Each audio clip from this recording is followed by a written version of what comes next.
শুধু একটা মৃত্যু বাকি আছে। মানে কবরে যান, দেখবেন একটা দিনের হিসাব কেমন করে দেওয়া লাগে, এক একটা মাজলুমের কান্নার হিসাব কেমন করে দেওয়া লাগে। আবু যর রাদিয়াল্লাহু আনহু এই জন্য বলতেন যে আমি দায়িত্ব থেকে ভয় পাই, আমি ভয় পাই যে কেউ আমাকে দায়িত্ব দিবে। কারণ নবীজি আমাকে বলেছেন, যদি তোমাকে দুইজন ব্যক্তির দায়িত্ব দেওয়া হয় তাহলে তোমাকে ছুরিবিহীন জবাই করে দেওয়া হয়। কি চলে না এখন?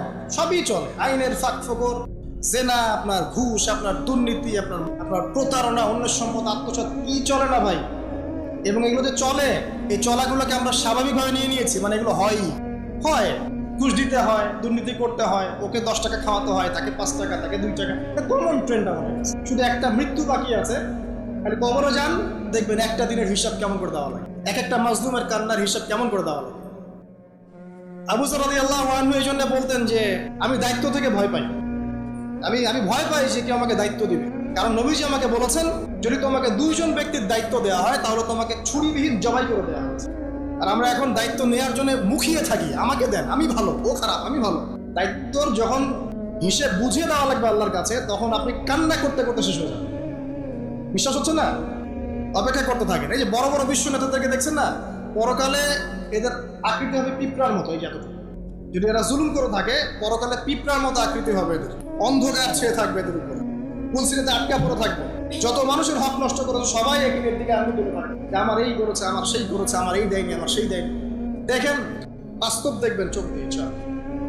আল্লাহ পাক তো বলছেন, ওয়ামা আদরাকা মা ইয়াউমুদ্দিন, তোমরা জানো যে কিয়ামত দিবস কি? সুম্মা মা আদরাকা মা ইয়াউমুদ্দিন, আবার বলছি তোমরা কি জানো না কিয়ামত দিবস কি? ইয়াউমা লা ইয়ামলিকু নাফসুন লিনাফসিন শাইআ, যেদিন কোনো মানুষ, কোনো নাফসের যাররা পরিমাণ উপকার করতে পারে। আমি ওদিকে যাচ্ছি না, শুধু এতটুকু বলবো, প্রত্যেক পলিটিশিয়ানের জন্য একটা নসিহত, যেটা মুআজ বিন জাবাল রাদিয়াল্লাহু আনহুকে নবীজি করেছেন। হে মুআজ, ইয়েমেনের গভর্নর হচ্ছে হল, তোমাকে শাসন কার্য দেয়া হয়েছে, আলহামদুলিল্লাহ, তবে ইত্তাকি দাওয়াতাল মাজলুম, মাজলুমের দোয়া থেকে বেঁচে থাকো।